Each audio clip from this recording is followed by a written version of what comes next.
Listo. Pero, a ver.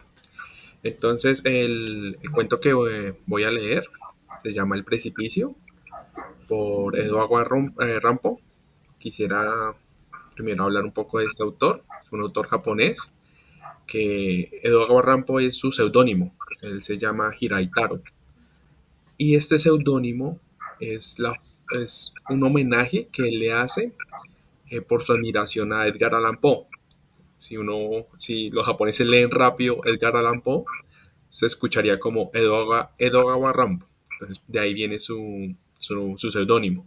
Y está muy influenciado por las historias de Poe y, y también de Arthur Conan Doyle y incluso de Dostoyevsky. Él fue un personaje como que se fue mucho por los cuentos policíacos y las historias así, pero también su influencia de Poe hizo que hubiera cierta oscuridad en sus relatos. Incluso como su momento más activo fue en 1920-30 y en algún momento llegaron a censurarlo porque ciertos cuentos tenían cierta alusión al antibelicismo. Entonces en ese tiempo Japón era un país un poquito bélico, entonces sí fue censurado y arremetieron mucho contra él. Ya después del final de la guerra, eh, sus escritos se fueron hacia otras cosas, reseñas, críticas, y dejó como esa parte como oscura. Pero de todas maneras es uno de los autores más reconocidos en el ámbito japonés. Tiene influencias en, en series de televisión, películas, de todo prácticamente. Muchos productos de la cultura japonesa están relacionados con este escritor. Entonces voy a empezar con la lectura. El precipicio. Es primavera. En la cima de un precipicio, a algo más de 1 kilómetro del balneario de Kao, hay dos personas sentadas sobre una roca. En el fondo del valle que se encuentra debajo de ellos, se oye el débil murmullo del agua de un río. El hombre tiene unos 25 años, la mujer alguno más. Ambos llevan puesto el kimono acolchado que se utiliza para salir al exterior de un hotel de aguas termales. Mujer. No es raro que en todo este tiempo no hayamos hablado de estos incidentes que no dejan de rondarnos por la cabeza. A veces creo que me voy a asfixiar si no lo hacemos. Como hoy disponemos de tanto tiempo libre, podemos ocuparnos de esos asuntos del pasado. No te importa, ¿verdad, querido? Hombre.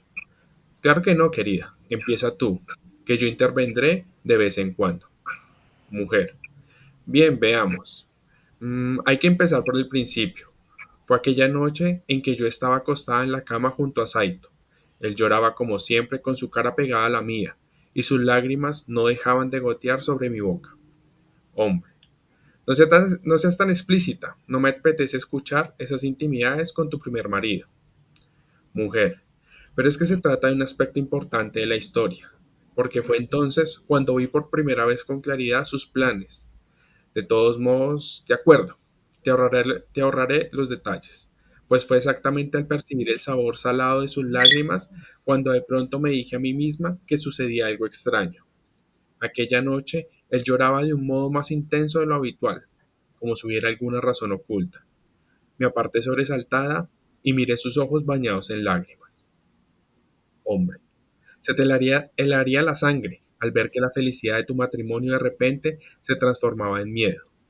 Recuerdo, según me dijiste, que te pareció percibir una gran pena en sus ojos cuando te devolvió la mirada. Sus ojos transmitían con una enorme elocuencia la pena que sentía por mí.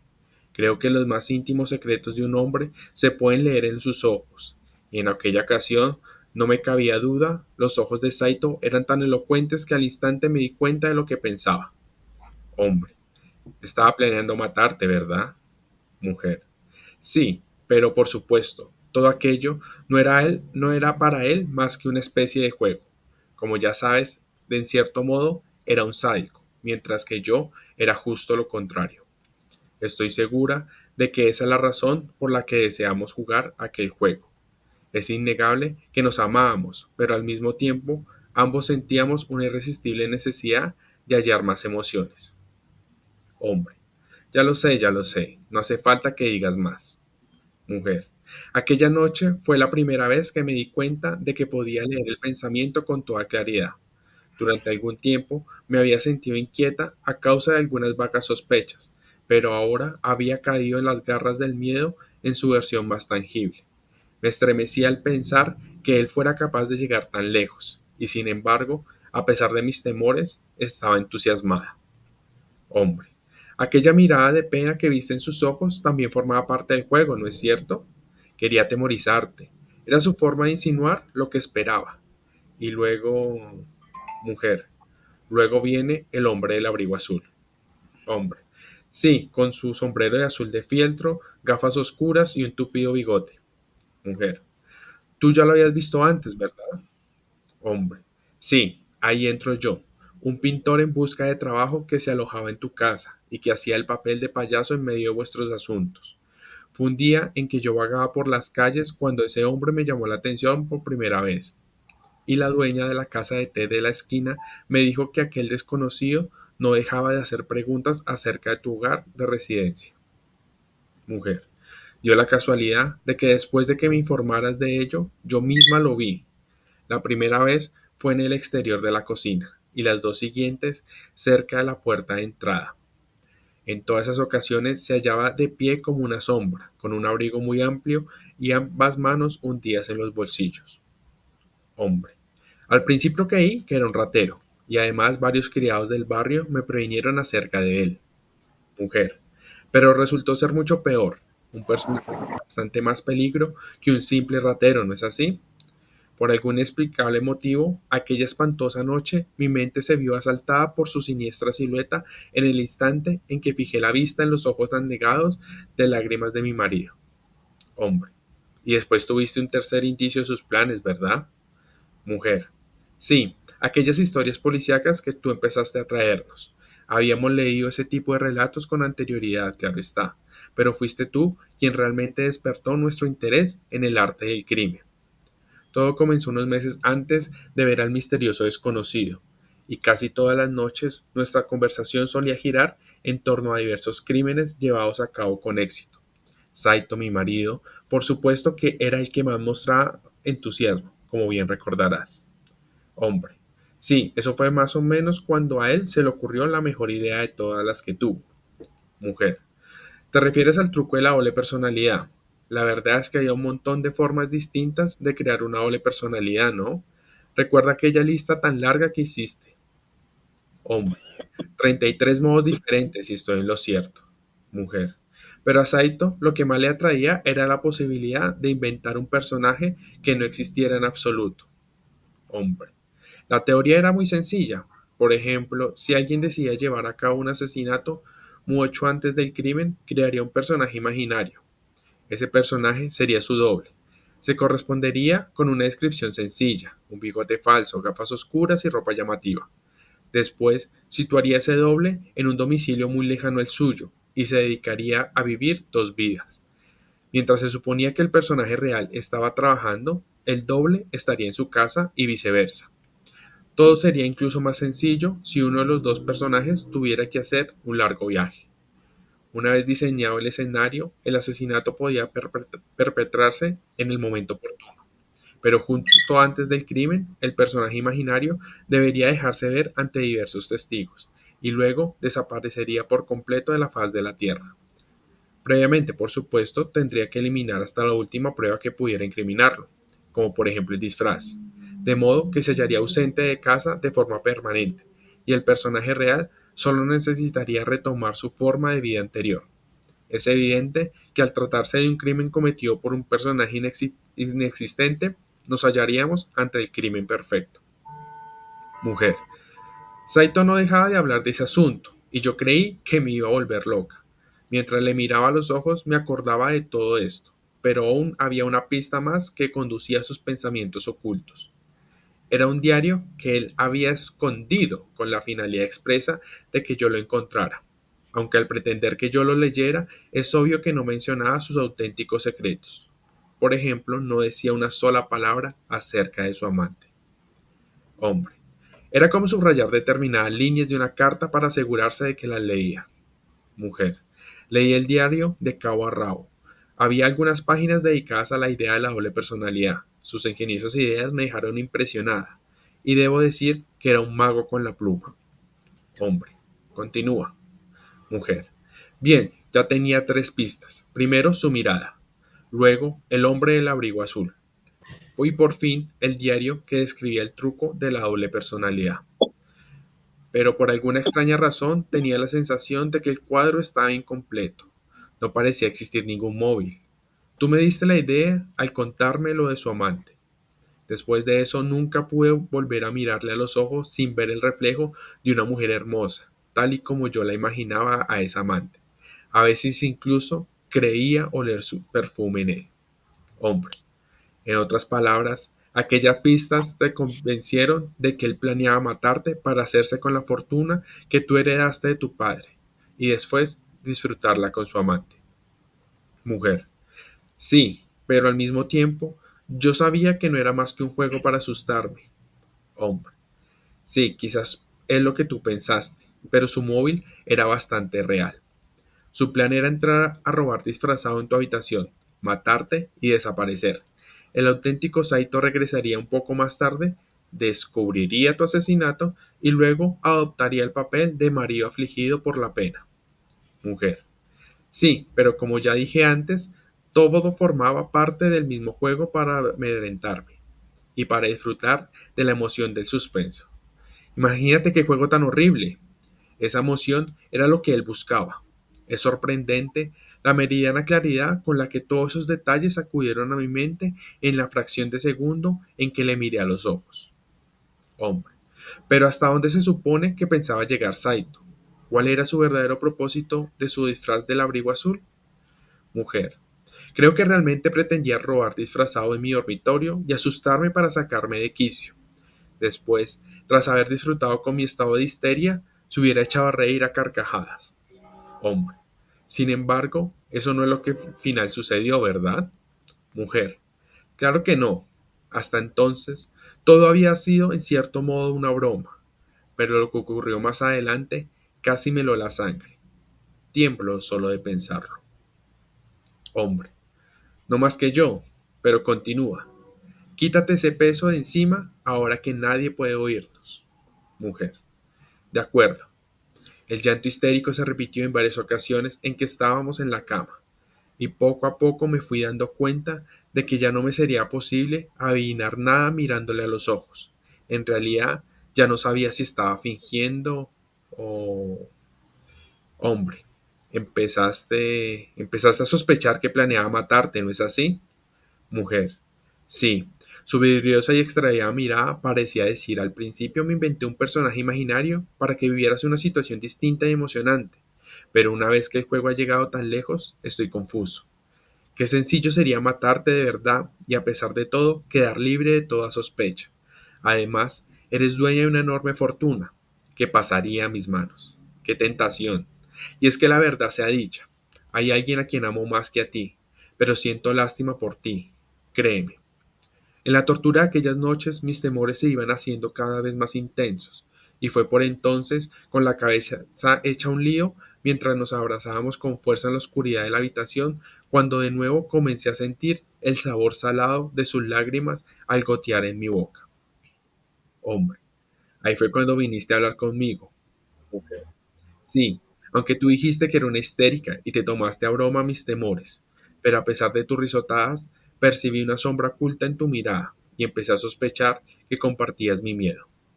Hombre, quizás tú pensaras eso, pero no era el caso en absoluto. Siempre has tenido esa mirada penetrante para leer la mente, ¿verdad?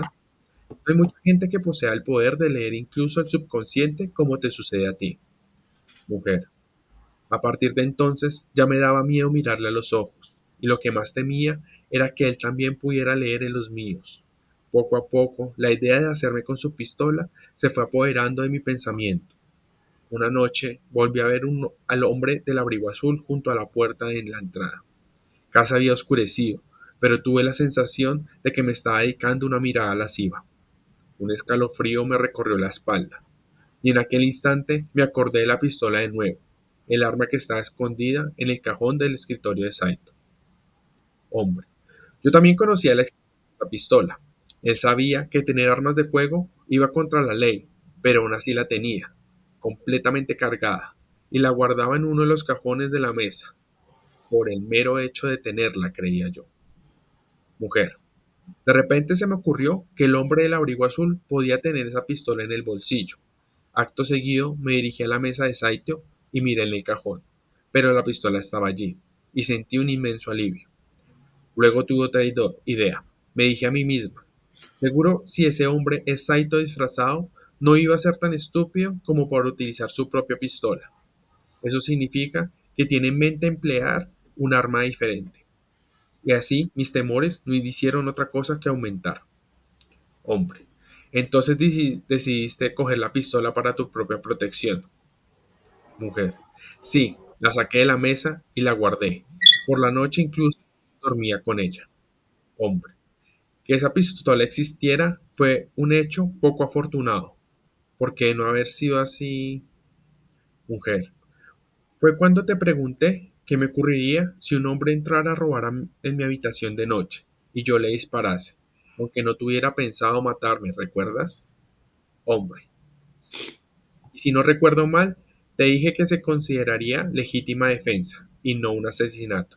Después lamenté haberte dicho eso. Mujer. Y al final vino, como era de esperar. Era más de medianoche. Saltó el cercado y entró a hurtadillas en la casa por la ventana de la cocina. Lo primero que vi fue que la puerta de mi dormitorio se abría lentamente y luego apareció él. Era él, sin duda. Llevaba puesto el mismo abrigo azul. Tenía bien calado el sombrero y las gafas oscuras le tapaban los ojos. Y aquel horrible bigote. Ha llegado el momento. Fingí que estaba dormida, pero lancé una furtiva mirada a su figura y agarré con fuerza la pistola. Hombre. Y luego, mujer. Casi podía oír los latidos de mi corazón.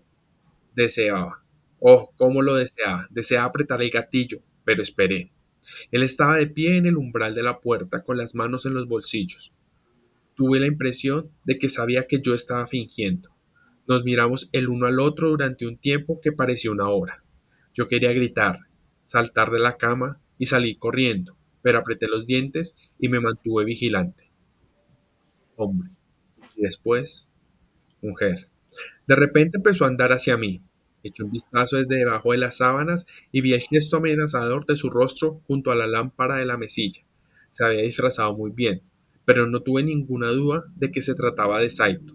Los ojos tras los cristales oscuros parecían sonreír. Su cara se iba aproximando poco a poco. No vi el cuchillo que llevaba en la mano, pero era evidente que pretendía matarme. Giré despacio la pistola bajo la colcha y le apunté al corazón. Luego apreté el gatillo. El ruido fue lo que os hizo venir a ti y a la criada, aunque para entonces yo ya me había desmayado. Hombre. Tan pronto como vi al muerto, supe lo que había sucedido. El cuchillo estaba en el suelo a su lado.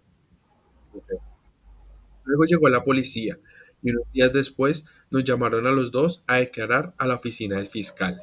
Les conté toda la historia desde el principio hasta el final, contigo como testigo, y no tardaron en dejarme ir. El cuchillo que hallaste tú era la prueba de que había matado a Saito en defensa propia. Al poco tiempo sufrí un ataque de nervios y me pasé un mes en cama. Qué importantes fueron para mí tus visitas diarias, ocupando el lugar de los amigos y familiares de los que yo carecía. Incluso solucionaste por mí el asunto del amante de Saito. Hombre, y ahora, imagínate, ya ha pasado un año. Llevamos casados más de 5 meses. Bueno, volvamos al hotel. Mujer, no, aún hay algo más. Hombre, ¿sí? ¿Qué queda por decir? ¿Acaso no hemos repasado todos los detalles? Mujer, sí, pero hasta ahora solo hemos hablado de lo superficial. Hombre, ¿lo superficial? Yo creo que hemos analizado todo el asunto de un modo minucioso. Mujer, pero olvidas, querido, que tras una cortina siempre hay otra. Hombre, Te juro que no tengo ni idea de lo que quieres decir. Hoy te estás comportando de una manera extraña. Mujer, tienes miedo, ¿no es así? En el rostro del hombre se dibuja una mueca, pero sus ojos no muestran expresión alguna. Los de la mujer brillan, mientras que sus labios se despliegan en una sonrisa maliciosa. Mujer, si a un hombre le fuera posible obligar a otro a cometer un crimen importante solo por medio de su capacidad de sugestión, qué gran placer obtendría de ello. Al servicio de una marioneta alejada de toda sospecha para llevar a cabo su objetivo, sería totalmente imposible que lo descubriera. Este es, en mi opinión, el crimen perfecto del que nunca hemos hablado. Hombre, ¿qué demonios quieres decir? Mujer, solo estoy tratando de hacerte ver qué clase de hombre eres. Pero no te asustes. No tengo intención de correr a contárselo a la policía. Ya sabes que soy una mujer muy comprensiva. Vamos, no nos andemos con rodeos. Hombre, escucha, se está haciendo tarde. Mujer, ¿lo ves? Te dije que me tenías miedo. Y lo único que sucede es que odio dejar las historias a medias. Así que por favor, deja que continúe. Saito era la marioneta idónea para ti. En primer lugar, hiciste que se interesara por los relatos policíacos. Luego lo convenciste de que el truco de la doble personalidad era infalible. Y muy poco a poco, mediante tu capacidad de sugestión, lo fuiste hundiendo cada vez más en los abismos del crimen. El hecho de que Saito tuviera un amante no fue más que una coincidencia, pero también le sacaste partido a eso. Hombre, loca. Es muy fácil extraer las conclusiones que a uno le parece bien para que encajen en cualquier esquema. Mujer. Pero piensa un poco en lo que ocurrió. Sabes muy bien que siempre eras tú, y nadie más que tú, quien hacía que un acontecimiento condujera al siguiente, hasta que al final yo maté a Saito.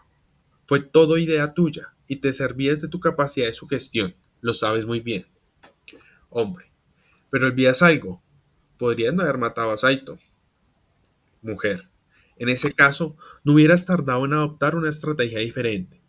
De todos los tipos de criminales que existen, tú eres el más astuto, ya que tu táctica está basada en probabilidades. Si un plan se desbarata, rápidamente se te ocurre otro y otro. Algunos de ellos terminan teniendo éxito y sin que nadie sospeche de ti. Sí, está claro que has conseguido cometer el crimen perfecto. Hombre, estoy empezando a enfadarme. Te has inventado por completo esa historia y no tiene el más mínimo sentido. Me voy al hotel. Mujer, mírate. Tienes el rostro cubierto de sudor. No niegues que estés nervioso, pero vas a tener que escucharme hasta el final. Cuando apreté el gatillo de aquella pistola, no vi que Saito tuviera un cuchillo alguno. Solo suponía que pretendía matarme. Por eso lo maté yo a él. Pero también había otra razón. Yo te amaba, y tú lo sabías. No vi el cuchillo hasta que recobré la conciencia después de desmayarme, y allí estaba el arma, junto al cuerpo de Saito. El caso es que tú fuiste el primero en llegar a aquel escenario después de que yo matase a Saito, y qué fácil te hubiera resultado marcar el cuchillo con las huellas dactilares del muerto y colocarlo a su lado. De ese modo, no solo te librabas de Saito, sino que también creaba las pruebas necesarias para que yo saliera airosa de cualquier acusación. Hombre, qué cosas tan divertidas salen de esa imaginación tuya. Mujer, no creas que vas a engañarme con tus carcajadas. Mira, estás temblando. No tienes por qué creerme. No se lo voy a contar a nadie. ¿Cómo te iba a traicionar después de todas las molestias que te has tomado para conseguirme? Solo quería hablar de ese asunto contigo, nada más que una vez. No se lo diré a nadie. No temas. El hombre se incorpora en silencio y la mirada que le dedica a la mujer indica de forma elocuente que no tiene nada más que hablar con una lunática. La mujer también se pone en pie y sin prestar atención al hombre que permanece inmóvil, comienza a caminar despacio hacia el borde del precipicio. Un instante después, el hombre va tras ella. Al llegar a un punto situado a menos de 1 metro del borde del precipicio, ella se detiene. Abajo, mucho más abajo, el débil murmullo de la corriente del río se eleva entre la niebla que cubre el abismo. Si siquiera girar la cabeza, la mujer continúa dirigiendo sus palabras al hombre que está detrás de ella. Mujer, La verdad es que hoy hemos sacado a la luz nuestros pensamientos más íntimos. ¿No lo crees así? De todos modos, me gustaría decirte algo más. Yo te amaba, así sin más, pero tú deseabas mi dinero tanto como a mí, y ahora solo quieres mi dinero. Lo sé, y sabes que lo sé. ¿Acaso estoy equivocada? Por eso me trajiste hoy a este solitario lugar. Al igual que Saito, no puedes vivir sin mi dinero, de modo que empiezas a desear que sufra algún accidente. Si me sucediera algo, por supuesto, tú heredarías todo mi dinero, ya que eres mi marido. Da la casualidad de que también sé que tienes un amante y que me odias por entorpecer tus planes. En ese momento, la mujer oye a sus espaldas la agitada respiración del hombre y se da cuenta de que ha ido acercándose a ella de forma sigilosa. Piensa que ha llegado la hora. De pronto siente que las manos del hombre la agarran por los hombros, comienzan a empujarla con fuerza, con cada vez más fuerza. En el instante exacto en que aquellas manos masculinas dan el golpe final, ella salta haciéndose a un lado en un abrir y cerrar de ojos. El hombre pierde el equilibrio, se tambalea mientras cae de frente, arañando desesperado el espacio vacío.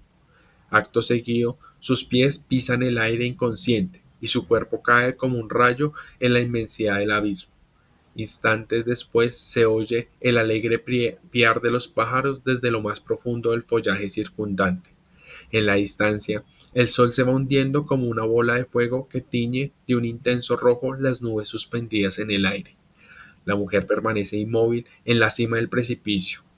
Luego, de manera lenta y mecánica, comienza a musitar para sus adentros. Defensa propia otra vez, qué curioso. Hace un año que Saito intentó matarme, pero el muerto fue él, no yo. Y ahora ese imbécil ha tratado de hacerme caer por este precipicio. Pero quien ha caído ha sido él. Yo he sido la auténtica asesina de ambos, y sin embargo, la ley no me castigará. Qué fácil es matar. Quién sabe, quizás de verdad la bruja que aparento ser. Quizás esté destinada a no detenerme jamás, a matar un marido tras otro. Como un pino solitario, la mujer sigue en pie, sin moverse del borde del precipicio, desapareciendo poco a poco de la vista a medida que la oscuridad se cierne sobre ella. Bueno, aquí finaliza este cuento, un poco particular por el hecho de que sea como una conversación entre dos personas que no tienen nombre, ¿no? Creo que la intencionalidad del autor ante eso es mostrar, es intentar como no congeniar con ellos y mostrarlos como de una forma lo más objetivamente posible y descubrir la oscuridad en cada uno de ellos, ¿no? ¿Alguien tiene algo para aportar? Me gustó, a mí me gustó y, y concuerdo en lo que decía usted cuando presentó el... Listo, Ana Cecilia, siga. No, pero termina la idea y sigo después. Bueno, que concuerda la narración, concuerda exactamente con la presentación que usted hizo del autor, fuertemente influenciado por Alan Poe, ¿no? Sí, Fuertemente, no solo que lo lleva a tomar un nombre derivado de la pronunciación en japonés de su nombre, sino que en realidad de verdad sí es una situación muy macabro el cuento, me gustó bastante. ah, bueno, me alegra, me alegra. Ahora sí, Ana Cecilia. Gracias. Sí, igual me gustó el cuento, estuve muy atenta de los diálogos de los personajes y de la situación de aquella mujer, ¿no? Porque pues cada esposo que tenía la quería matar por su dinero. No sé en qué época se escribió el cuento, pero veo que la historia, Es pues que no cambia, el ser humano no cambia con el tiempo, siempre es igual. el, el cuento, la etapa más activa en que Edogawa escribió sus cuentos fue en 1920-1930. Entonces, más o menos por esas fechas debe haber sido. Ah, sí, esto es muy interesante. Gracias. Vale, vale. ¿Alguien más?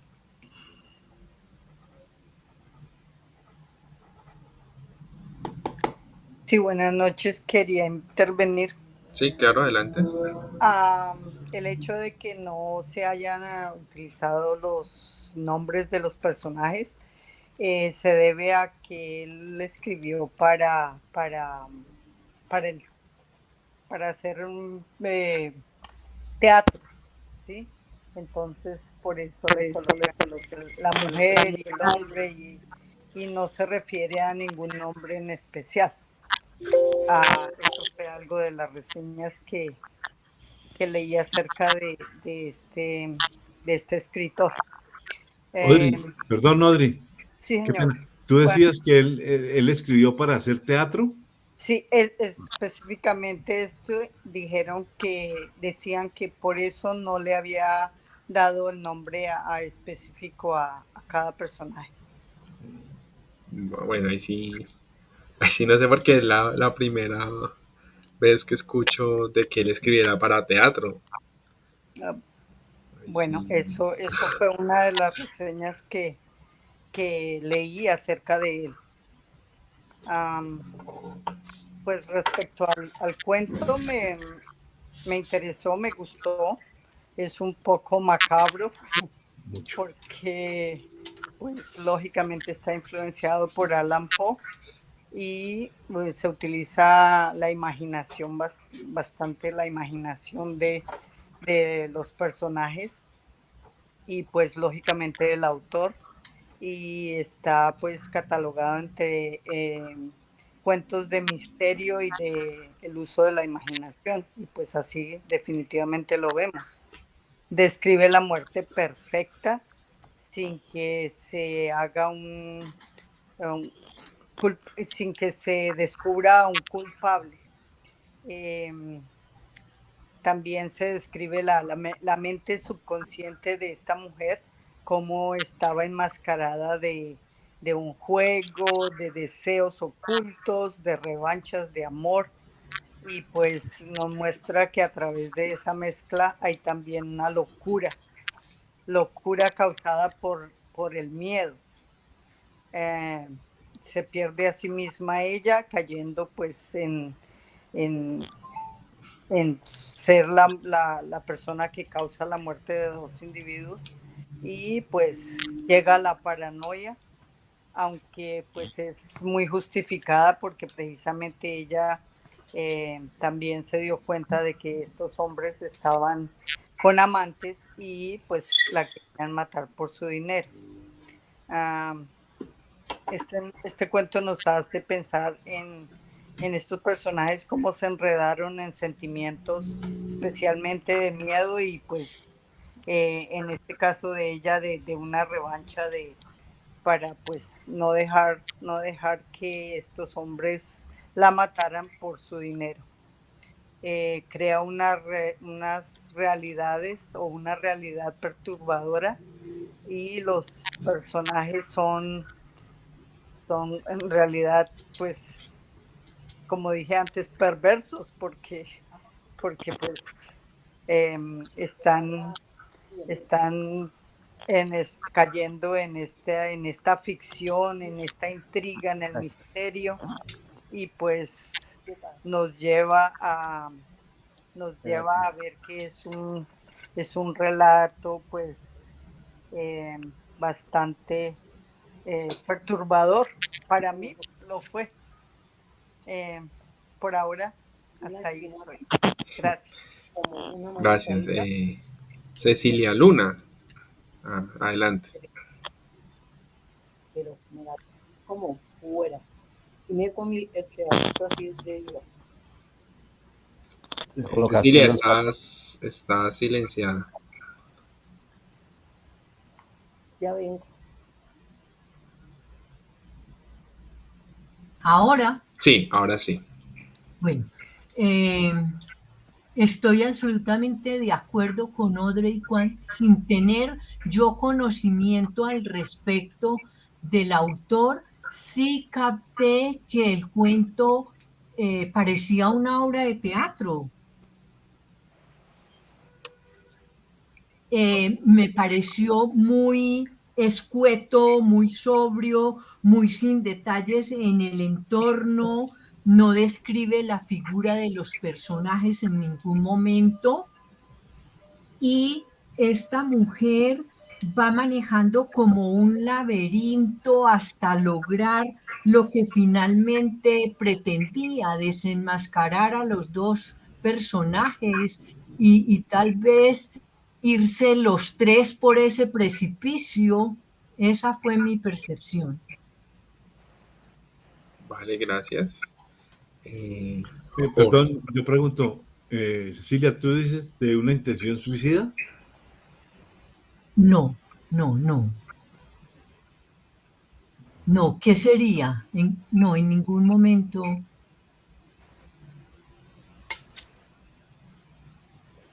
Vale.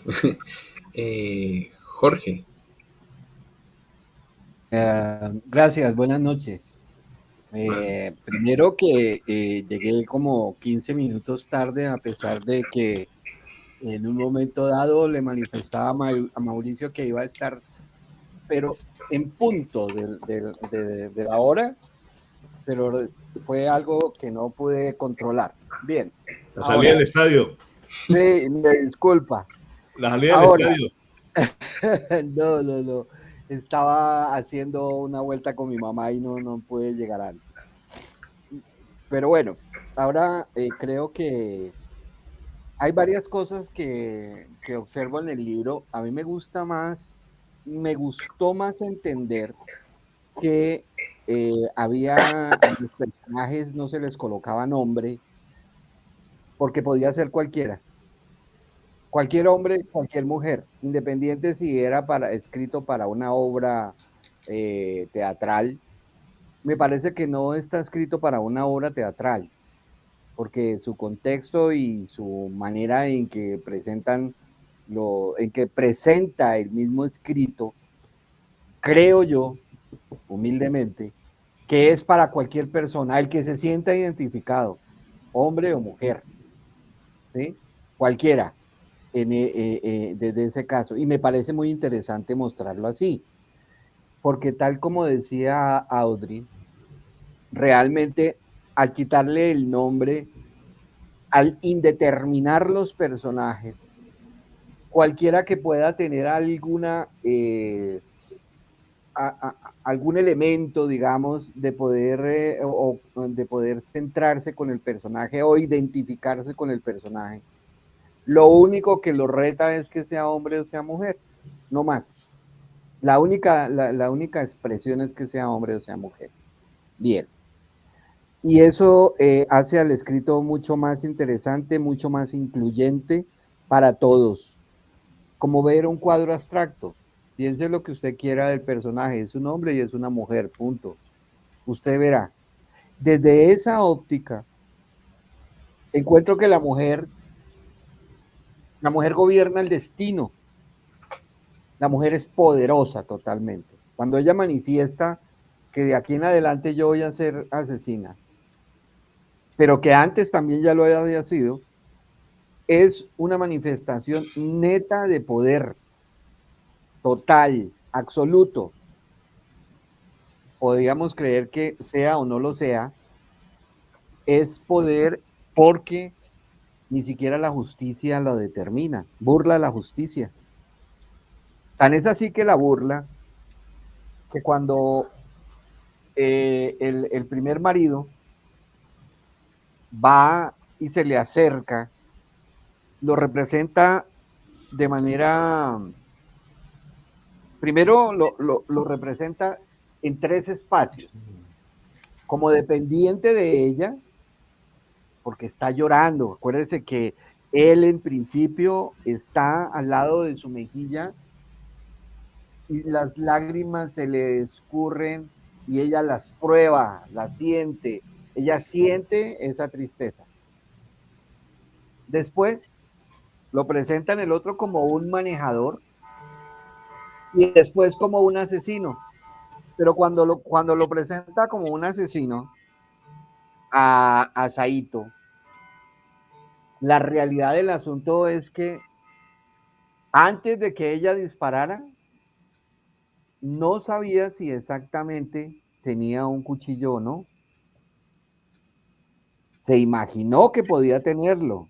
Se imaginó por los juegos que ellos tenían que él venía a atacarla, pero solamente está en su imaginación. Sin embargo, dispara. Y además, más adelante, le dice a su actual esposo que el cuchillo pues estaba ahí, que bien pudiera haberle puesto las huellas digitales de él y que posiblemente podía ser de él, pero realmente no se sabe si Saito verdaderamente sí la quería matar, o sea que ella lo termina asesinando bajo un supuesto, otra de las cosas. Y también viene con la tercera posición y es el manejo que le da a su actual esposo. Le dice, bueno, venga para acá, lo coloco al lado de un precipicio, no es una cuestión de una observación de que vamos a mirar allí cómo se oculta el sol o cómo el río transcurre en medio de las montañas, nada. Estamos mirando un precipicio y lo invito a que hablemos sobre este tema, no cualquier tema, porque si nos fijamos en principio, este segundo marido, que tampoco tiene nombre, dice, yo me voy. Y no, no, no, no, no, un momentico. No, no, no, es que a mí no me gusta que hablemos de su ex marido. No, tranquilo, venga, vamos a hablar. Y entonces lo entromete y le empieza a relatar la historia de cómo mata al primero. Además de ese poder que lo expresa, se regodea de él y se arriesga a perder la vida. Tan se arriesga a perder la vida que está al borde del precipicio y ni siquiera lo mira. No voltea la cara para mirar qué es lo que está haciendo él. Solo lo escucha, solo lo intuye. Y entonces tenemos dos intuiciones acá. Esta segunda intuición de que él se va a acercar a asesinarla es la que le hace saltar, moverse y termina él agarrado del aire y por supuesto despeñado. Entonces para mí ese poder que ella tiene sobre la vida y la muerte es la que le va a asegurar de aquí en adelante su destino. Y su destino como la viuda negra, como algunos animales que se comportan de esa manera depredadora, es ese. No se sabe cuántos maridos va a tener si el autor lo coloca en esa perspectiva, ni si esos maridos van, pero lo que sí se sabe es que va a terminar asesinándolos porque esa es su concepción del mundo. ¿Qué otra cosa tenemos? ¿No? ¿Y por qué los asesina? Entonces dice, no, porque tenían un amante. Ah, no, porque tengo mucho dinero. Es decir, las razones son esas en esta corta historia, pero pudieran ser otras más, porque me miró mal, porque llega tarde, porque siento que me abandona al no decirme que me ama, etcétera. Puede ser a futuro cualquier razón. Lo importante es, verdaderamente esas razones implicarían asesinar a una persona. No, fíjate que ella sabe, la razón es que yo tengo dinero. ¿Y por qué no se divorcia? Tranquilamente, ¿por qué usted no se divorcia? Si usted sabe que la están persiguiendo por su dinero, pues hay otras herramientas, digamos, a nivel social, que pueden establecer y determinar como esa del divorcio y no empezar a hacer un juego macabro que en gran medida ella se solaza de ese juego. Le gusta, le encanta manejar a las personas y asesinarlas de esa forma. A ella no le interesa en ningún momento la sociedad, ni separarse, ni nada. Lo que le interesa es asesinar por su propio poder. Y Para finalizar, no extenderme tanto, el cuento en sí, de tinte psicológico, obviamente, de temas de doble personalidad, porque hay unas dobles personalidades bastante interesantes, nos lleva a una parte trascendental y es el sentimiento humano.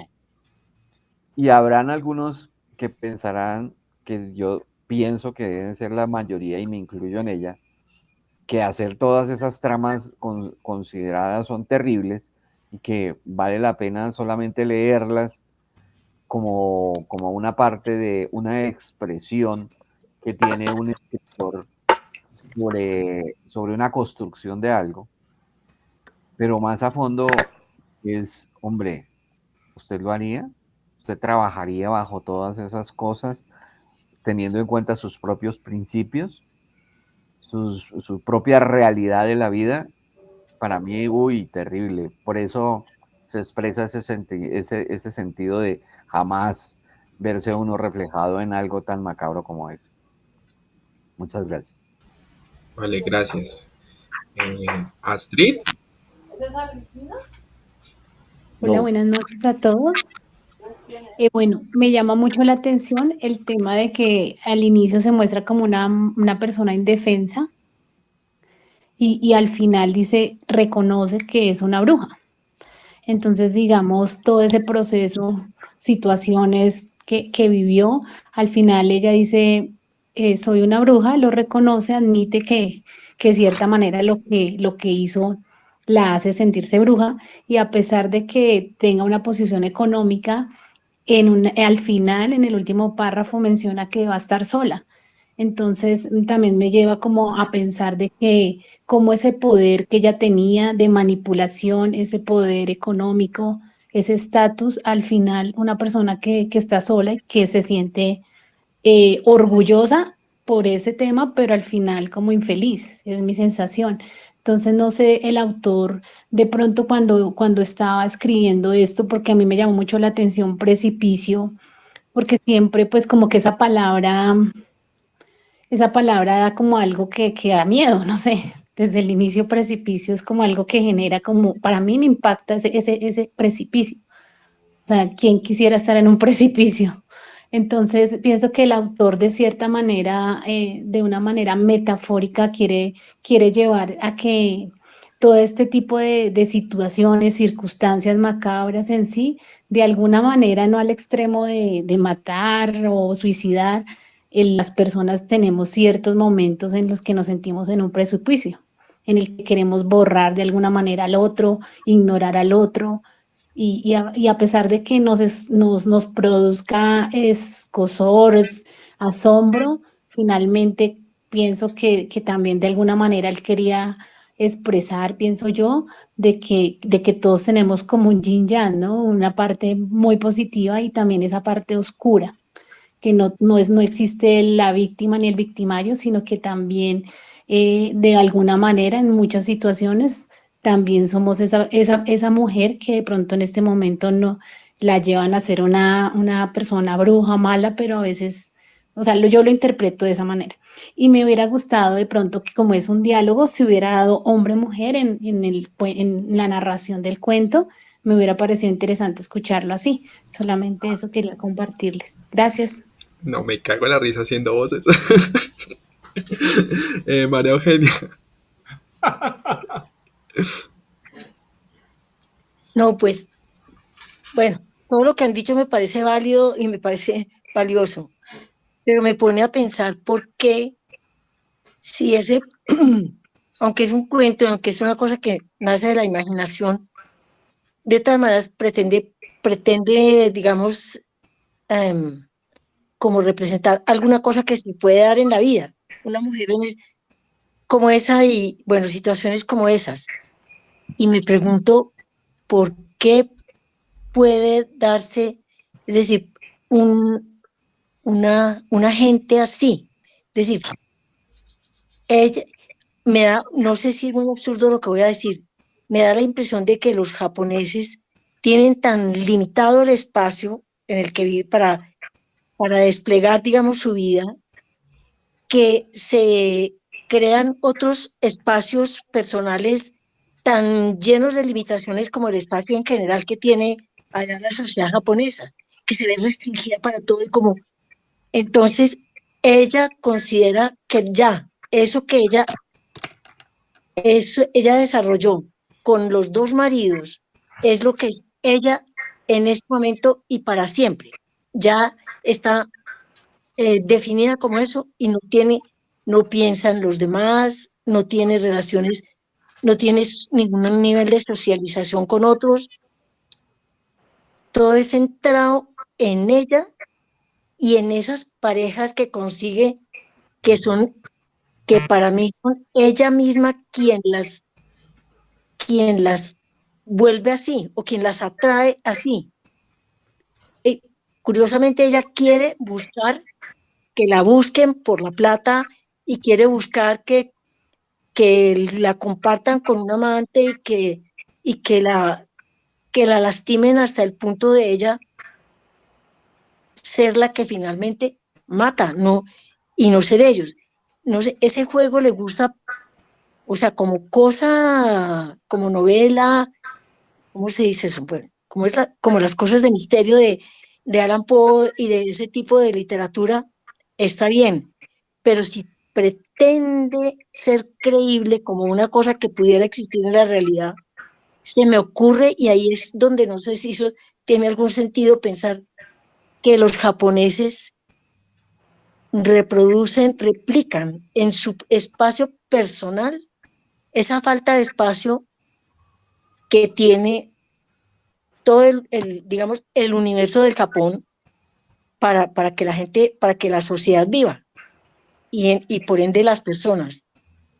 Y también, y entonces la otra cosa es que me pregunto por qué y cómo se da en una sociedad eso, porque los otros lo tendrán limitado y tendrán fijaciones y cosas de otro orden, no iguales a los de ella, pero me da la impresión de que todos los japoneses tuvieran eso mismo, como que cada uno se creara mentalmente un espacio demasiado restringido y considerara que tiene que vivirlo así ya y todo el resto de su vida. Pero me gustaría como poder entender por qué eso que estoy diciendo, por qué se da en una sociedad eso. No más, no soy capaz de ni de explicármelo, ni me quiero extender. En todo caso, me gustó el cuento. Y es que, entre otras cosas, ese tipo de cuentos que tiene misterio, que tiene todo eso, generalmente son del agrado de todas las personas, así sean lectores, grandes lectores o así sean principiantes. Ese tipo de literatura le atrae a uno inclusive mucho cuando es adolescente, digo yo, casi que niño, le atraen esas cosas, que es como elemental, pero sí quisiera poder explicar más, que hubiera alguna forma de explicar cómo y por qué se da eso en una sociedad. Y perdónenme que me haya extendido, hasta aquí llego, porque si no seguiría repitiendo, porque más que una cosa clara, lo que tengo es preguntas, lo que sí. Y bueno, felicito ¿te llamas Cristian? ¿Es Cristian? Sí, sí. Ah, bueno, felicitaciones y muchas gracias por el cuento. Muy bien leído, muy bien representado. Ah, con respecto a que si era una obra de teatro, yo sí creo lo que dijo Audrey, es que en la sola forma como está construido, se ve que es concebido como una obra de teatro. Es que una obra de teatro puede ser un monólogo, puede ser un diálogo, y este está concebido como una obra de teatro, no como un cuento. La narración de un cuento es generalmente diferente. Vale, gracias. Laura.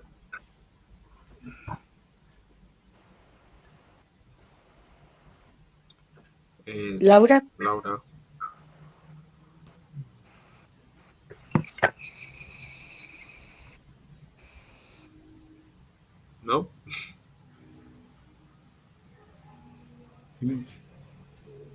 Creo que no está. O se le levantó la mano sin querer. No, está prendiendo y apagando el micrófono. Yo creo que debe tener problemas allá con el sonido. Sí. Sí. Sí, Sí, tiene tiene problemas con... problemas. o sea, tiene el micrófono prendido, pero no te escuchamos, Laura. Entonces, no sé si sea el tema. Bueno, antes, mientras Laura arregla el Sí. problema, yo quería preguntarle una cosa. A raíz del comentario que hizo Astrid, entonces el tema del precipicio, fijamos que estuvo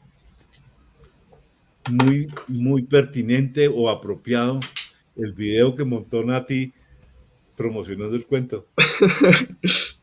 Un Sí, o chiste no, muy Jorge. montado. ¿Qué le inquietó tanto? Yo quería, digamos, hacer ahí una acotación de varias cositas que se dijeron. Como ya lo había mencionado al comienzo, este autor fue bastante influenciado por Poe, por Dostoyevsky, y creo que en este cuento hay más de lo que se quiere relatar.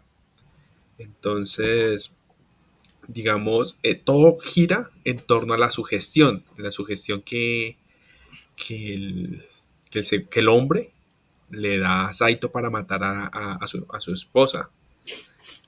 Pero, pero ahí hay algo que, que no sé cómo, bueno, no sé cómo explicarlo muy bien.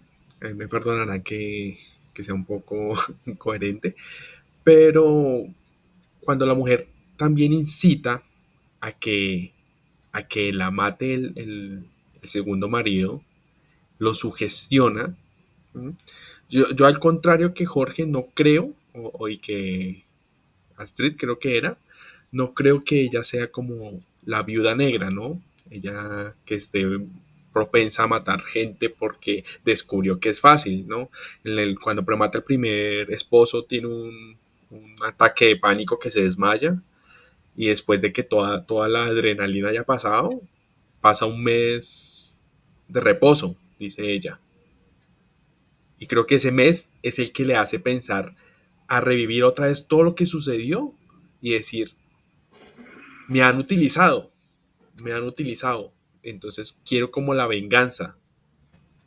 Y ahí sí se casa con ese segundo esposo y ahora ella es la que sugestiona al personaje para que para cobrar su venganza, porque al final cuando el tipo muere, ella entra en otro estado de shock, entra a murmurar y se queda totalmente estática. Llega la noche y ella se pierde en la noche, totalmente quieta frente al precipicio. No sabe cómo, o sea, no pudo también de cierta forma asimilar que esa venganza que había hecho ella la había podido concretar, ¿no? Entonces queda como en otro estado de shock porque ese precisamente es el último párrafo, que se queda totalmente quieta y no reacciona, ¿no? Entonces creo que se castiga a sí misma diciéndose, yo de verdad de pronto soy una bruja, ¿no? Cuando fue, digamos, víctima de la circunstancia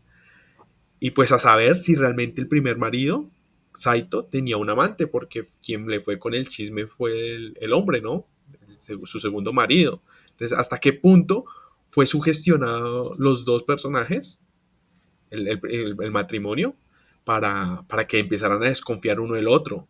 Entonces se pregunta hay uno, el llanto de Saito de por qué venía, porque la amaba y quería matarla y tenía un conflicto por eso, o porque la amaba y no encontraba la forma de satisfacer como esa necesidad conyugal en el que encontraron un interés común, que fueron las novelas policíacas. Entonces lloraba porque de pronto él no se sentía capaz de como satisfacer esa curiosidad que tenía ella.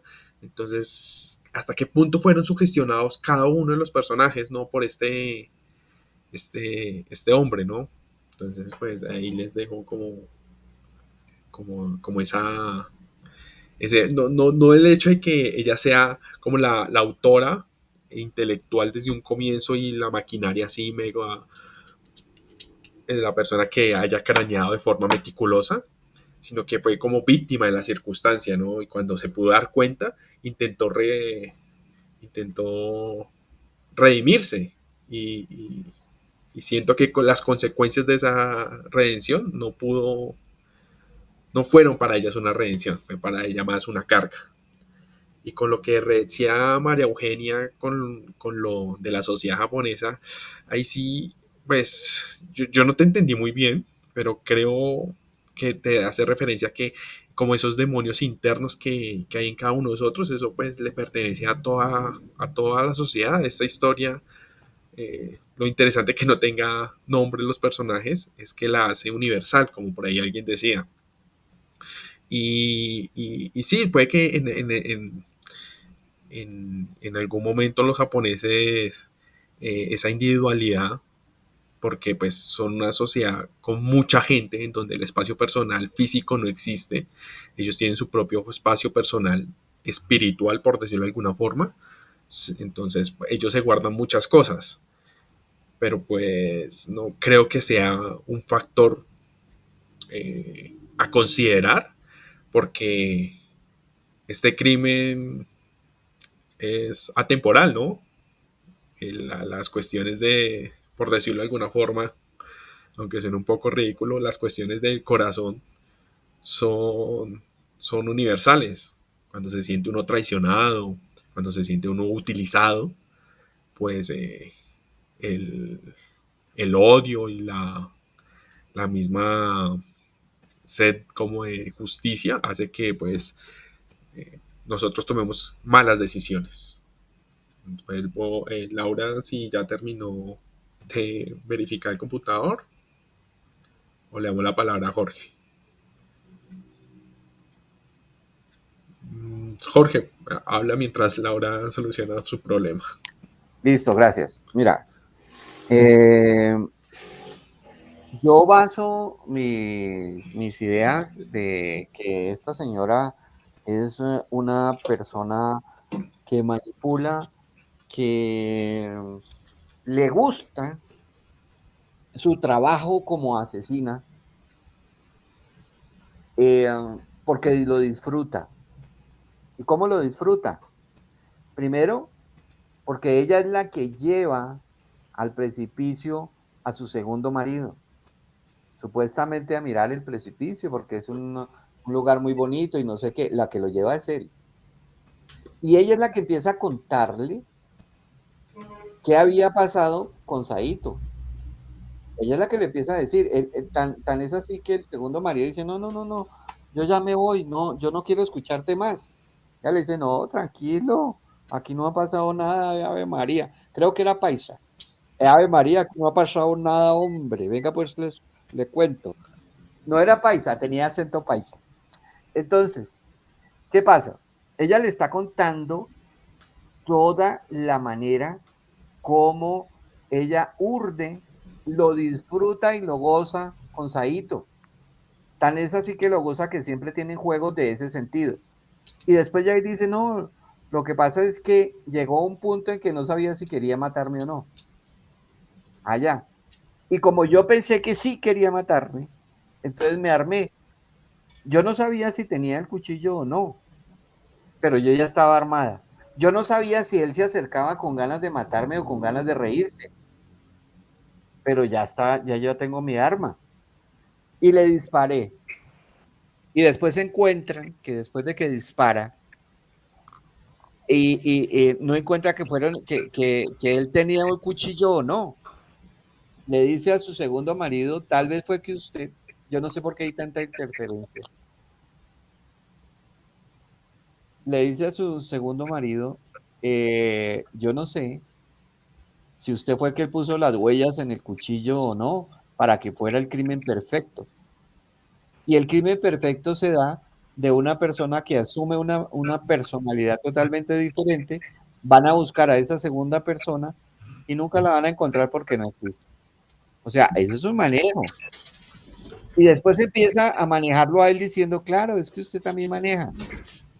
Porque usted es la segunda forma de matar más fácil sin dejar huella, que es el crimen perfecto, consiste el manipular al otro. Usted manipuló a Saito.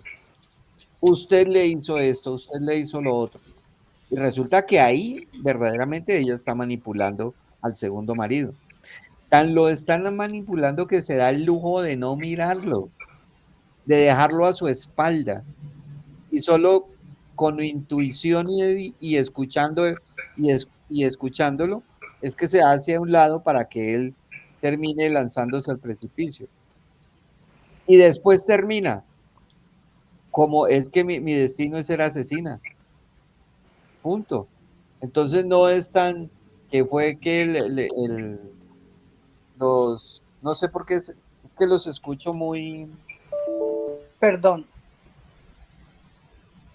quiero intervenir. Ya finalizo. Ahora sí, algo pasó. Y en cuanto a la parte de los japoneses, creo que no es solo de los japoneses. Este es un tema mundial. Mirémonos Colombia y la clase de cosas que han pasado también. Es un tema mundial. Gracias. Adelante, Audrey. Bueno, respecto al... yo creo que quien urdió toda la trama de todo el cuento fue precisamente el personaje que llegó a vivir ahí a la casa de ellos, de Saito y de la mujer. Porque él empezó... hay un sonido al fondo que... no sé si me escuchan. Sí, dale, adelante. Ya creo que Laura solucionó el problema, entonces ya... Okay. Era eso. Entonces, él fue el que empezó a traerles cuentos de policía, cuentos policíacos y a hablar de todo este tipo de cosas. Y él sugestiona a la mujer, creo yo, ¿no? Para mi entender, eso fue lo que pasó, que él sugestionó a esta mujer de que Saito la iba a matar, ¿sí? Porque él empezó a traerles estos tipos de cuentos policíacos y ellos estaban muy dialogando acerca de ese tipo de cuentos o de estas cosas, y pues llegó ella a la conclusión de que el esposo la quería matar, pero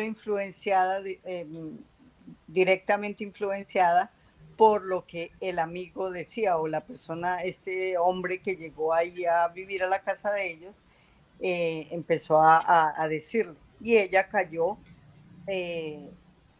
perdida, o sea, llegó al precipicio de perderse a sí misma y cayó en el juego de la mente que él le propició para esta locura, y al final fue en realidad para mí el precipicio es en el que cae ella, más que en el que cayó el segundo marido, porque ese fue el precipicio. Ella fue víctima de su misma mente, de su mismo juego mental, que pues fue lógicamente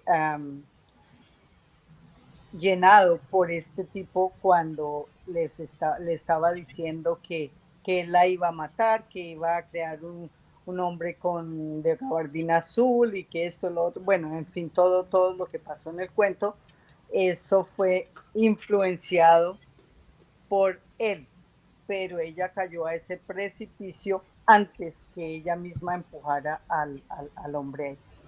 Para mí el título de precipicio más se refiere a este juego mental en el que cayó ella misma y se perdió a sí misma, tanto que llegó a la locura de que ya ahora iba a ser, pues no, como dijo alguien, una viuda negra. No es tanto eso, sino que de ahora en adelante ella iba a seguir matando hombres, a maridos, pensando que le iban a quitar su dinero. Ya, he dicho, gracias. Vale, gracias. Ahora sí, Laura. Ay, buenas noches, ahora sí me escuchan. Sí, perfecto. Perfecto. Ay, gracias, me moría por hablar. Bueno, yo entiendo lo siguiente, o sea, no estoy muy de acuerdo con la persona que acabó de hablar y completamente en desacuerdo, creo que fue don Jorge Hernández, o sea, no sé quién habló antes, pero a ver, yo veo que en el cuento se trata de una pareja que tiene un matrimonio feliz, porque ahí lo dice, es un matrimonio feliz.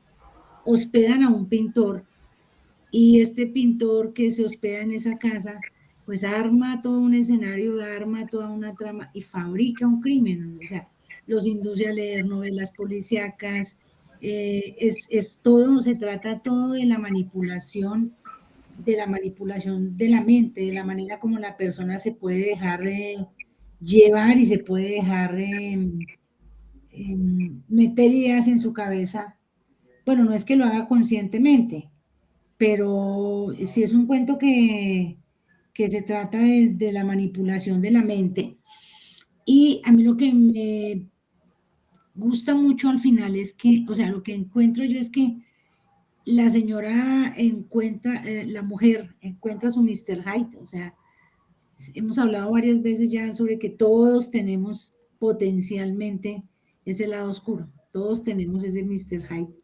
Y este señor, con su manipulación, pues logra tocar las fibras de tal forma que la vuelve una asesina. O sea, mata a su primer marido, descubre la trama, mata a su segundo marido sin problema. Alguna vez leímos un cuento aquí también de una persona que mató por primera vez y ya, le quedó gustando, o sea, entendió, esta mujer entiende que puede hacer lo que es el crimen perfecto, que queda sin castigo, que sobre ella no recae ninguna duda siquiera. Entonces encontró un mecanismo de defensa perfecto. No creo que sea una bruja, no creo que en principio ella fuera el perpetrador. Yo creo que en principio pues era una mujer casada y feliz y toda esta tragedia llegó a su vida, aprendió que puede matar y aprendió que eso queda sin castigo. Pero todo, para mí lo fuerte del cuento es eso, la manipulación mental, el poder de sugestión. Gracias. Sí, vale, yo concuerdo y sí, de eso, concuerdo con ustedes, pero no con Jorge. Yo no creo que ella disfrute de matar, porque precisamente ese es el final.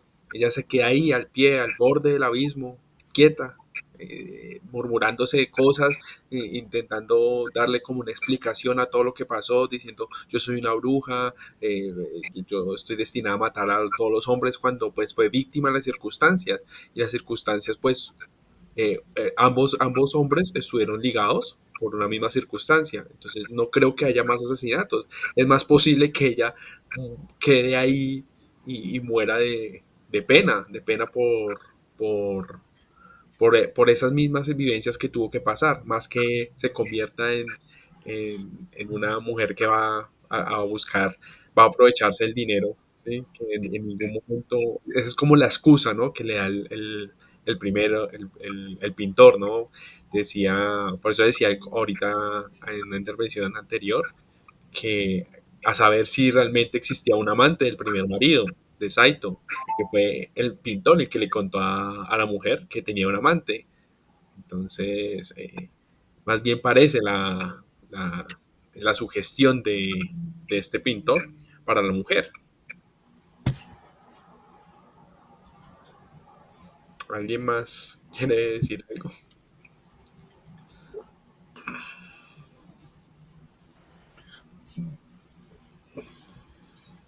No, bueno, entonces. Bueno, yo tenía, perdón, Cristian, No, sí, adelante, por favor.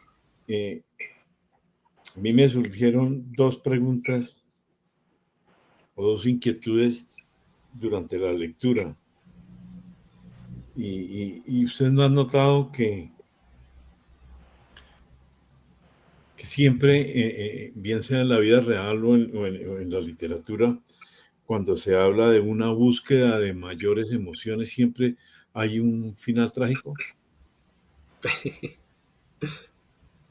Y ese es una de las, ese es un punto en el que la mujer le dice que al marido que hablen de estos puntos que no, de los temas que no han hablado y que vayan en busca de mayores emociones.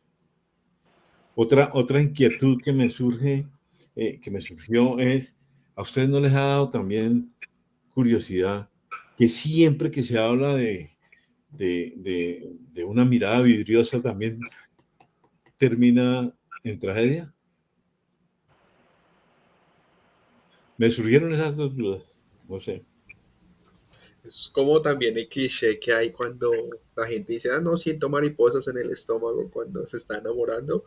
Lo mismo pasa con eso, como de intentar justificar el sufrimiento del otro. Está ese cliché de decir los ojos vidriosos, como para que es como el estereotipo que ya todo el mundo conoce y logra identificar, ¿no? Pero es cierto que sí, Sí. cierto que siempre que se habla de ojos vidriosos hay una tragedia. Sí, sí, pues siempre está rodeado de un drama, ¿no? Porque pues, Eso, precisamente, más bien rodeado de un drama. sí. Sí, entonces conclusión, los ojos vidriosos no son una buena señal. Estamos de acuerdo. Es que sí, normalmente a veces es más fácil entender que que las personas lloren por tristeza, por frustración, por rabia, que a veces por alegría. A veces el llanto no está muy relacionado con la alegría, con el orgullo, con la fascinación, ¿no? Todo es siempre, el llanto es muy asociado a la parte triste, ¿no? Y estas historias a veces tampoco ayudan a que haya otra versión del llanto, ¿no?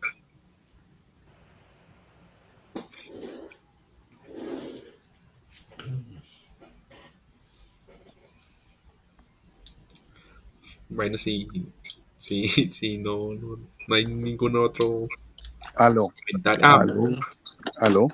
Edgar, Oh, sí, buenas noches. buenas noches. Bien, gracias.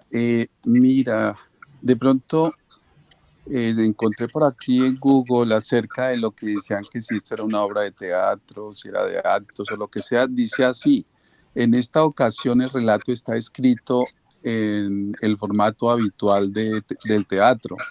Se describe la escena y las intervenciones de cada personaje van precedidas del nombre de este. Dado que se trata de un relato muy breve, carece de actos y de pausas y solo tiene una escena que va variando de forma sutil en determinados puntos de la historia. Además, solo cuenta con dos personajes que ni siquiera tienen nombre. Los conocemos por hombre y chica. Uepa. O sea, da la apariencia de que fuera como, está como en actos, como una obra de teatro, pero en realidad se convirtió fue en una narrativa, ¿verdad? Bueno, eh, en cuanto, en cuanto al pintor, yo no sé, yo siempre quedé con la inquietud de que el pintor es el mismo sugestionador, ¿no? El mismo amante, al último esposo de la mujer. Porque aquí cuando él dice, interviene y dice, hombre, sí, ahí entro yo, un pintor en busca de trabajo que se alojaba en tu casa y que hacía el papel de payaso en medio de vosotros, de vuestros asuntos. Fue el día en que yo vagaba por las calles cuando ese hombre me llamó la atención por primera vez. Y la dueña de la casa de té de la esquina me dijo que aquel desconocido no dejaba de hacer preguntas acerca de tu lugar de residencia, o sea, en ese caso sería la muchacha, ¿no? La supuesta esposa, al final, la mujer. Entonces resulta que yo veo aquí que el pintor fue el esposo final de la mujer. Sí. Y fue, Sí, dime. y fue quien urdió toda la trama del cuento, para mí. Eso. Entonces, ¿cómo yo lo relaciono? Porque es un pintor, es un artista, como también este artista, así como hace sus obras, también puede, y como el artista también trabaja sobre la mente de quien lo observa, ¿no? Y cómo él tiene esa estrategia de intervenir también en la mente humana y hacer sugerencias y sugestiones para que la persona te coma el cuento de algo probablemente que no existe. Y llegamos a incurrir, digamos en este caso, incurrió ella en un asesinato donde él la manipula de una forma tan sutil que ella comete el acto, pero es que eso es lo bonito del texto, que hay como las interpretaciones tan abiertas, ¿no? Porque a la vez, como dijo alguna señora acá, ella, ella ama a su esposo, pero también lo quiere a él como amante, o sea, se enamoró también del pintor en este caso. Y al final uno entiende como que se quiere dejar manipular por el hombre, porque también lo quiere a él, sí, ella entra como en ese rol y en ese jueguito, pero al entrar, digamos, en ese jueguito, o sea, como que comete el acto y tiene la disculpa de decir, bueno, yo sospeché de que él traía un cuchillo y por eso, como me iba a matar, le disparé, pero no estabas segura. O sea, le deja ahí como la inquietud. O sea, que en medio de todo ella también como que a veces quería. Pero, digamos, al sentirse al final de que el tipo armó toda esta trama, el hombre, y también tenía un amante, ella aprendió de esa experiencia tan fuerte que supuestamente en el texto sé que fue fuerte para ella. Ella, digamos, aprende como a, digamos, entre comillas, a matar en cabeza fría, porque después de una experiencia, de esa experiencia que ha tenido, o digamos un soldado o lo que sea que, o un ser que ha incurrido en un asesinato en defensa propia, como que en un principio pues doloroso, ¿no?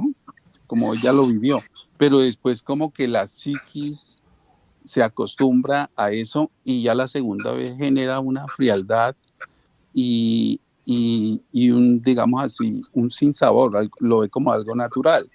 Y ese es el precipicio definitivamente para ella. Eso. Entonces, en parte también veo que aquí, la venganza, creo que lo dijo Cristian, sí, Cristian que leyó, que la venganza aquí también es clave, o sea, de cierta forma, ella se venga porque en parte el hombre le lavó el cerebro, digamos, como que también armó esa traba. O sea, la interpretación es abierta y como, bueno, eso es lo bonito del cuento, creo yo, y cómo juegan, cómo intervienen los intereses materiales, la ambición, ¿no? Y cómo, como dijo Mauricio, siempre hay como esos sentimientos donde juegan el amor, la pasión, son como las dos partes como fuertes del ser humano, ¿no? El amor y como la parte material, la ambición. Entonces, pues, bueno, no sé, queda abierta la interpretación para mí, para varias versiones, y yo creo que todos tienen la razón, en parte para mí. Gracias. Vale, gracias. Antes de darle la palabra a Jorge, ahora que me acuerdo, antes de que me olvide más bien, la parte del teatro, si viene en la época en que este autor escribió sus cuentos, había una ola de adquirir nuevas costumbres occidentales. Hay cosas culturales de ellos que no se tocan, que son sagradas, o sea, que no las puede uno mezclar, y entre ellas está el teatro. El teatro allá, hay dos tipos de teatro, el teatro kabuki y el teatro no, y son unas cosas que si uno ve este texto, uno pues dice, no, pues puede ser una obra de teatro, pero cuando uno lo compara con lo que es el teatro kabuki, que es como el más común, no es una obra de teatro, porque a pesar de que este autor está influenciado por autores occidentales, eh, una de las cosas que casi no se tocan en ese tipo de culturas son esas cositas chiquiticas, sí, pero que son para ellos representativas. Entonces, entre ellas, el idioma no se toca, el teatro no se toca, incluso la forma de arte en que ellos se expresan, como lo hacían las geishas, era algo muy, muy de ellos, que no iban a mezclar con otras cosas. Entonces, por eso a mí no me suena tanto que sea una obra de teatro, de pronto es una versión un poco occidentalizada, del occidente intentar entender cómo se da este relato. Pero pues ahí sí es una percepción mía.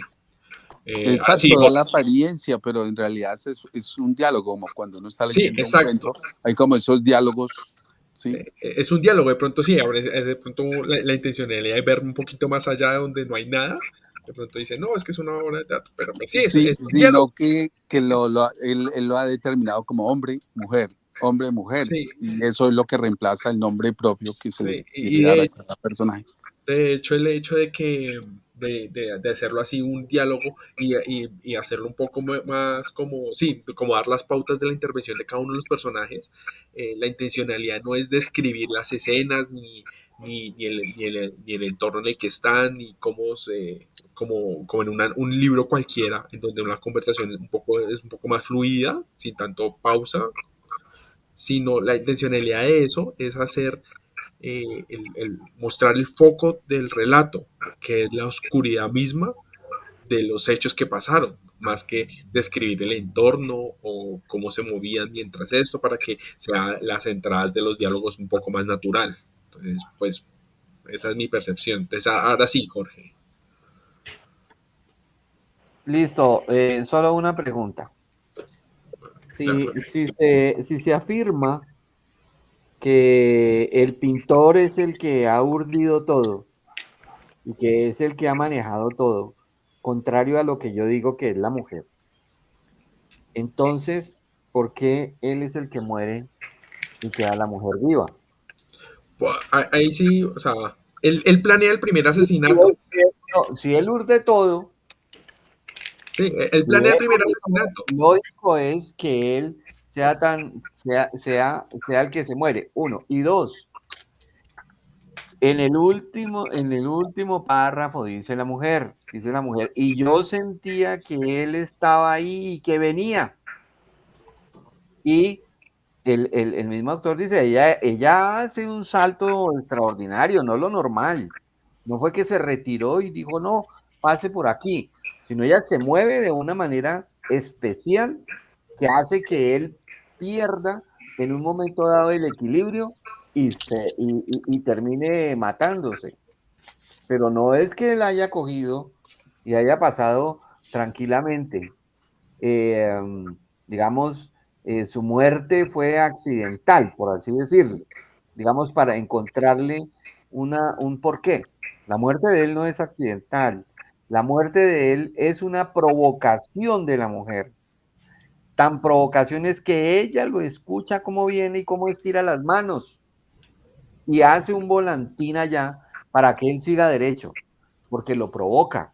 No es, él no se va a tratar de matarla porque sí. Ella le cuenta toda la historia de su antiguo marido y lo desenmascaras y lo desenmascara a él, diciéndole usted también puede cometer el crimen perfecto porque usted manipula. Mi marido comete el crimen perfecto porque se puede convertir en otra persona, pero usted comete el crimen perfecto porque usted manipula. Y ella lo está manipulando ahí, Sí, o sea, sí, porque lo obliga a escuchar el relato aún en su contra, y cuando él pretende matarla, ella es la que se retira para que él siga derecho y se suicide, por así decirlo. Solamente eso, no más.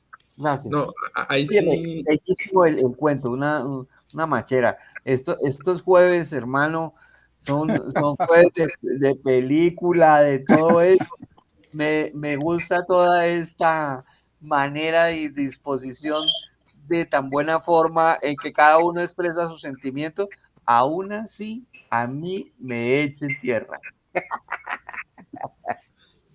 Vale, gracias. No, pues ahí sí creo que, ahí sí, bueno, no Yo concuerdo, creo que ¿qué? definitivamente, Porque si bien el pintor es el primero en sugestionar a la pareja para que para que se produzca el primer asesinato, el asesinato del pintor es esa consecuencia de una venganza de ella. Entonces, o usa las mismas armas en venganza que él usó para que ella matara al marido, para matarlo a él.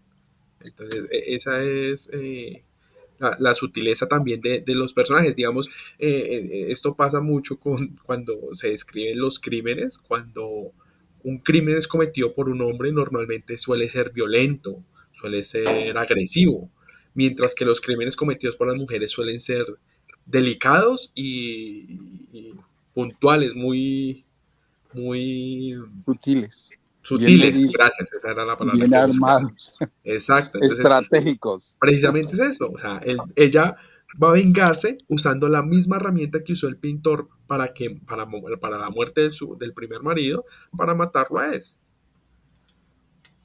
Entonces, y es por eso que, digamos, ella, de todas formas, a pesar de cumplir su venganza, se siente culpable y se echa se empieza a decir, no, yo soy una persona horrible y tal, es porque de todas Cae maneras al se precipicio, siente culpable. cae al precipicio. Ella también, en el precipicio de su mente, que se Exactamente. siente culpable después de todo, pero el que urdió todo para mí fue el pintor, Sí. definitivamente. Solo que yo digo ahí que el pintor no, no se craneó de que le iba a salir todo de que la mujer se iba a dar Exacto, cuenta. la Eso fue lo paradoja que le del faltó. cuento. Mira esta partecita donde dice, habla la mujer, es innegable que nos amábamos, o sea, con Tito, el primer Exacto. esposo. Ajá. Es innegable que nos amábamos, pero al mismo tiempo ambos sentíamos una irresistible necesidad de hallar más emociones. Mira cómo el autor vuelve y abre la caja de Pandora ahí, ¿no? Como, ok, piensen a ver quién es el culpable, quién es... Entonces le deja a uno esa versión ahí como, digamos, de pronto ella tenía esas sensaciones, pero el hombre, el pintor, le lavó el cerebro que le ayudó a madurar, digamos, ese anhelo de asesinato. Y que me parece que en cierto momento creo que ella reflexiona y convierte el acto de venganza. Puede ser. Sí, no, yo creo que el pintor vio el cóctel perfecto para decir, estos son manipulables porque en esa necesidad de buscar algo más, los puedo Exacto. redirigir hacia donde yo quiero. Ujú. Y aquí, por ejemplo, lo pone el escritor, lo pone entre comillas, ¿no? Como, o sea, que ella está pensando dentro de su ser, está haciendo un diálogo y dice, defensa propia otra vez. Qué curioso, hace un año que Saito intentó matarme, pero el muerto fue él, no yo. Y ahora ese imbécil ha tratado de hacerme caer por este precipicio. Pero quien ha caído ha sido él. Yo he sido la auténtica asesina de ambos y sin embargo la ley no me castigará. Qué fácil es matar. Quién sabe, quizás sea de verdad la bruja que aparentó ser. Quizá esté destinada a no detenerme jamás, a matar a un marido tras otro. O sea, Y, ella ya se va a comer aquí el cuento de que ella va a ser una asesina en serie de Ya, amantes. por eso digo yo que ya está en el precipicio. sí. Ella ya cayó hace rato en el precipicio. Igual Y es ya se que ha Dirigida por él. comido ese cuento de que Dirigida ella por es él. una asesina. Igual es que ella también le pone como una prueba al pintor, ¿no? Se pone de espaldas a él y se pone en el precipicio y le dice, yo te amo y yo no la contaré a nadie. Pero el otro se siente tan ofendido que le haya descubierto las cosas que no puede o sea, el orgullo le puede más que, que haya descubierto realmente sus planes que no dicen, pues no la puedo dejar vivir porque pues eh, ha hurgado en la misma esencia del man, porque el man se siente orgulloso cuando ella al comienzo le dice, vamos a repasar la historia, y él dice, sí, yo intervendré si es necesario, porque siento que en esa fascinación de maestro titiritero necesitas tener esa satisfacción de saber todo lo que logré fue perfecto. Por eso cuando la mujer empieza a decir, pero falta otra cosa, falta su papel, cuando empieza a desenmascarar esa función de maestro titiritero, claro, el man se sale de las casillas y ahí la mujer le pone la prueba. Veamos a ver qué tanto dice que me ama, si solo fue por amor que él dice que sintió y nos casamos y eso, o realmente si hay una cuestión de dinero y le pone esa prueba. Dice, me voy a poner aquí en el precipicio. Si él hace algo, si no confía en mis propias palabras, que le estoy diciendo que lo amo también, que, que no le va a contar a nadie, entonces pues creo que ella no toma la decisión de apartarse a un lado en el momento exacto, como describe el autor. Y el man cae en la trampa de su mismo orgullo y de decir, sí, efectivamente lo que no me interesa es el dinero que le puedo sacar. A Jorge, adelante. No, iba a hablar, pero es que también depende de cómo yo lea el último párrafo que se acabó de leer, que se Ujú. acabó, sí, es como yo lo lea. Si yo lo leo de esta manera, mire, y se lo va a leer como yo lo entiendo. Defensa propia otra vez, qué curioso. Hace un año que Saito intentó matarme, pero el muerto fue él y no yo. Y ahora ese imbécil ha tratado de hacerme caer por este precipicio, pero quien ha caído ha sido él. Yo he sido la auténtica asesina de ambos. Y, sin embargo, la ley no me castigará. Qué fácil es matar.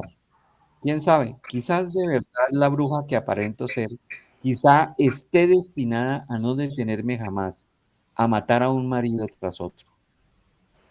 Punto. Entonces, vuelvo otra vez al tema mío Pero, sin... antes de que continúes, como la conclusión final de ese murmuro que tú estás leyendo está en el siguiente párrafo.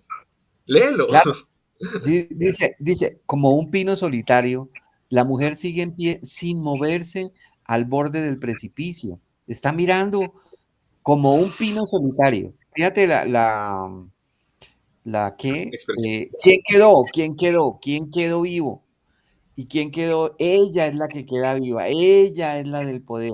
Sigue en pie, sin moverse al borde del precipicio y entendemos que va surgiendo ya la noche, ¿no?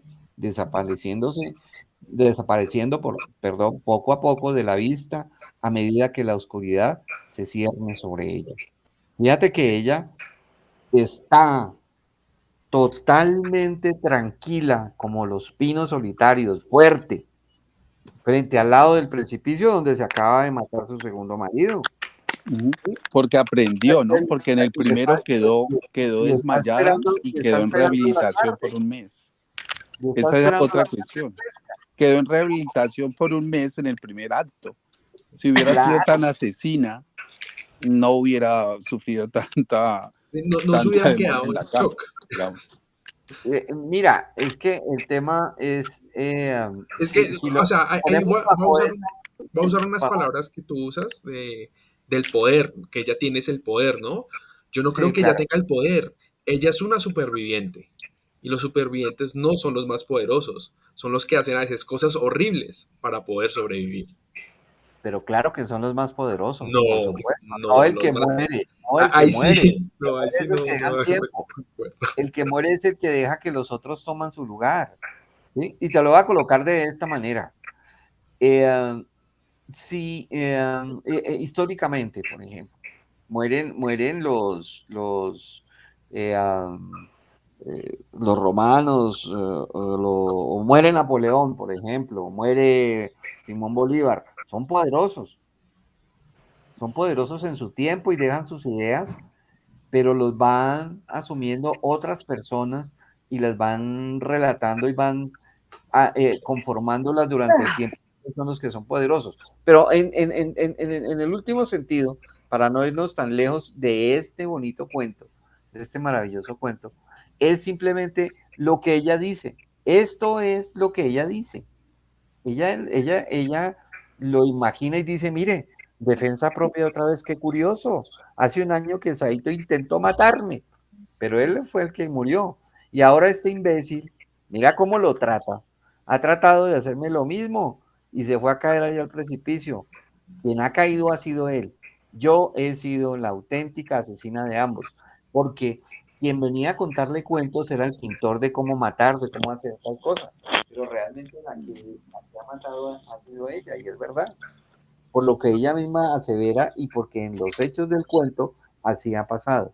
Pero independiente de quién tiene la razón, de verdad me quito el sombrero con todos ustedes y sus buenas apreciaciones, porque de ahí también aprendo. Gracias. Claro, claro que otra cosa, si ella no hubiera sido, como decimos en Colombia, avispada, ella hubiera sido la muerta. Es que yo me Claro, fijo más de ese lado. Uno escucha más, es la historia de la mujer que ha sido obligada a hacer ciertas cosas que, pues uno no, pues no quiero aquí hacer abogado del diablo, pero pues si uno va a mirar la mitad de los casos de las mujeres que están en la cárcel del Buen Pastor han sido porque han sido obligadas a cometer crímenes para protegerse así, a sus hijos o entonces, verla de forma maquiavélica a ella, no, ella simplemente está protegiendo su propia existencia, lo mismo, o sea, pues yo lo veo ahí cuando dice, luego de manera lenta y mecánica comienza a musitar para sus adentros. O sea, esa forma, cuando lo describe de forma mecánica, decir, no es que una cosa sea, que lo esté diciendo con emoción, con rabia, Claro. sino que es un sentimiento aletargado, que, no, o sea, no, en su intento de entender lo que está pasando, se está diciendo mentiras, incluso para ella misma.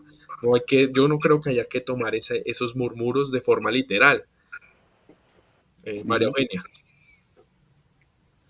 Bueno, pues es que me parece una cosa, que todo esto que estamos diciendo está bien asumiendo las cosas que ella dice o que el otro dice de forma literal, pero como que lo que no tenemos muy claro ni muy seguro es que todo eso que ella piensa y dice no sea una, una sugestión, a ver, ¿cómo se dice? Sí, está sugestionada por Que- el mismo, no, sí, ¿no? pero una suposición de ella.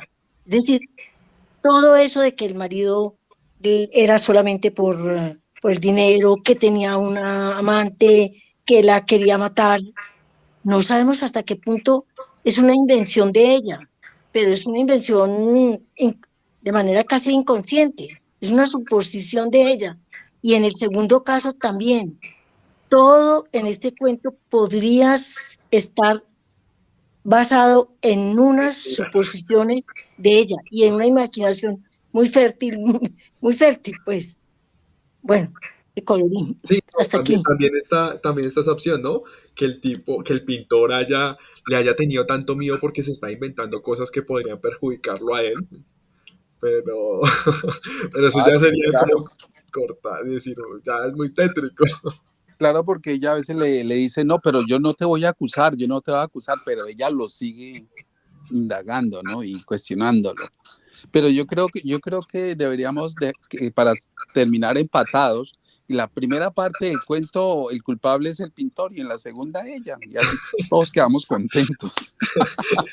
Bueno, no, sí, Y ya el creo que Está muy bien. precipicio es en el que ella cayó y ya, para mí siempre va a ser ese precipicio. Y mira, yo creo que también este cuento me puso a mí a reflexionar de cómo, si uno lo trae a la actualidad, cómo a través, digamos, de los medios de comunicación, del que nos están dando la noticia del día a día, nos están lavando el cerebro a través de información diciendo, mire, este político es bueno, es malo, mire lo que... Y así Claro vivimos que en un sí. caos y empezamos nosotros a especular y nos arrinconamos a defender al uno y el otro al otro y a veces perdemos nuestra identidad y terminamos en un mundo de fanáticos. Entonces yo creo que ahí es donde tenemos que trabajar nuestro propio ser, ¿no? No dejarnos sí, alabar ni dejarnos persuadir por ningún ideal, sino saber discernir nuestras propias, digamos, inquietudes e impresiones del mundo.